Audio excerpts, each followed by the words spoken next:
Hello, I'm Richard Vobes, the Bald Explorer, out on another exploration. And today I've come to Berwick in East Sussex, down just north of the South Downs. And I'm joined today by Peter Blee. Hello, Peter. Hello. It's lovely to meet you. You are the rector of Berwick Church, Yes. St Michael's and All the Angels, is that right? That's right. Yes, good stuff. And that is the wonderful church that we have behind us, a rural parish church Yes. of the village of Berwick, Yes, that's right. which dates back when to? Well, the earliest part of the church might date back to Saxon times, to the 6th or 7th century. Right. You've got, I'm just going to sort of leave the church for a second, because you have here behind us an interesting mound, which conjecturally could be a burial mound, maybe from the Iron Age or the Bronze Age, something like that. Or it could be a moot mound or something like that. It could, yes. No one's ever actually Worked dug it the out. mound to work out, but it could either be prehistoric, Bronze Age, or it could be Saxon burial mound, or it could just be a mound of earth. We don't know. We don't know. How intriguing. Yeah, it's very unusual to have a mound within a churchyard. Yes, Yeah. yes. And nobody's moved it, so that might be significant. Yes. Who knows? Yeah.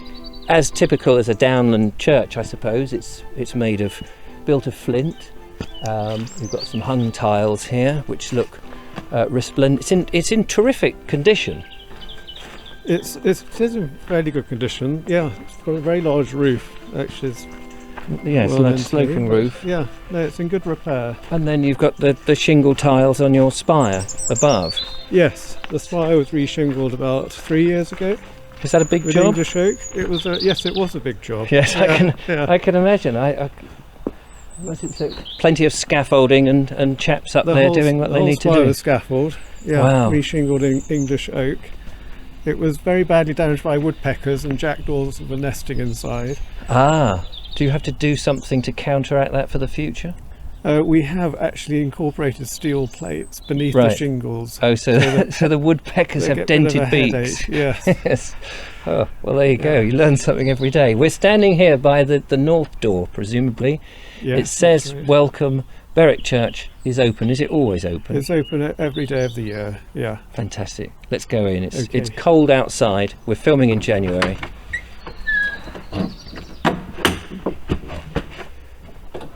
And immediately, is it heated? Because it feels incredibly warm. We have some basic night storage heaters in here. Oh right, yeah. So that's very nice if you're coming in off the downs. Now, you're in for a treat, because if you didn't expect what you see when you come in, your eyes are immediately taken to the walls. These are staggering paintings. Can you tell me, Peter, about them? Yes, the paintings were introduced during the Second World War. The Bishop of Chichester, Bishop Bell, heard about the plight of artists, the lack of commissions, the closure of galleries, the lack of teaching, and he was moved to try and do something to help artists during wartime, but also he was driven by his own personal understanding that the artist should have a contribution to make to the ministry and life of the church, something which had been lost during the Reformation. Because artists had before the Reformation were very much part of the church life, weren't they? Yes, they were. Yeah. If you go to Clayton, for example, you'll see 12th century murals probably done by monks from the priory in Lewis who had travelled around painting churches. Yes. So he was trying to restore an ancient relationship between artist and church, but particularly between the contemporary artist and the church.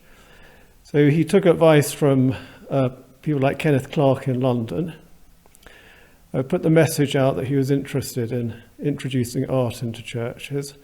And as a result of that, Duncan Grant made a suggestion that he would be willing to contribute towards this kind of crusade and encouragement of the bishop's ideal. And what Duncan and Vanessa have created is their interpretation in a way of what they would have seen when they travelled in Italy and saw the interior of Italian Renaissance churches, Roman Catholic churches. And they felt as though they were kind of in that tradition. And but there's something, sorry to jump in there, but there's something very distinctive about the style of the painting in terms of the people in them. yeah, it's a kind of very domestic. I mean, you can see the influence of the Renaissance tradition. Yes. But then they've painted their own children. So Right. Vanessa painted Angelica as a Virgin Mary, and a friend of hers models as the angel Gabriel in the Annunciation. And then Angelica appears again holding the baby Jesus in the Nativity.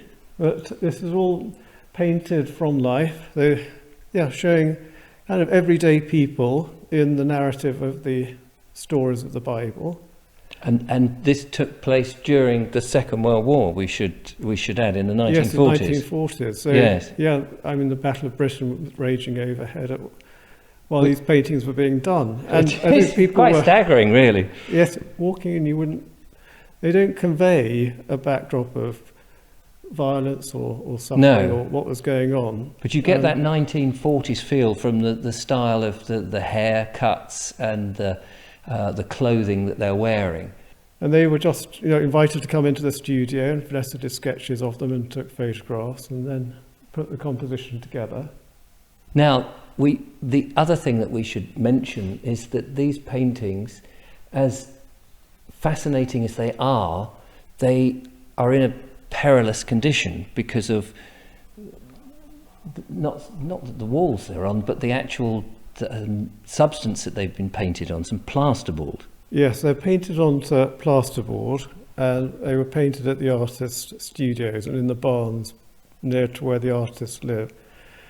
Plasterboard is inherently rather unstable. It absorbs moisture, Yes. and then with the change of the environment, the salts come out from the plasterboard, and that has created problems. I mean, that said, they're 75 years old now, so they've survived remarkably well, except Yes. for the Nativity, which is beginning to flake. So we've got paint loss from the Nativity, and that has driven a major project for the restoration and conservation of the paintings in the church, which we're in the midst of at the moment.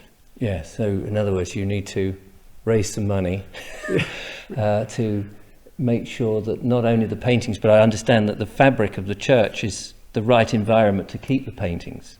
Yes, they won't give funding for the restoration of the paintings without changes being made to the fabric of the church to try and stabilise the environment. So Yes.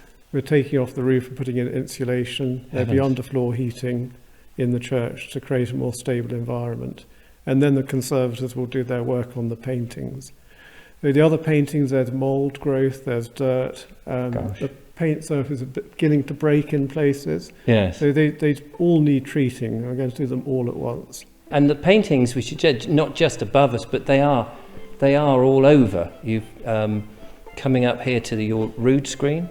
Yes, Chancellor Rood screen. That's right. You've got some wonderful interpretations of, I guess, 1940s farm life, with people picking apples, gathering faggots, and ploughing, and all that sort of stuff. It's very charming.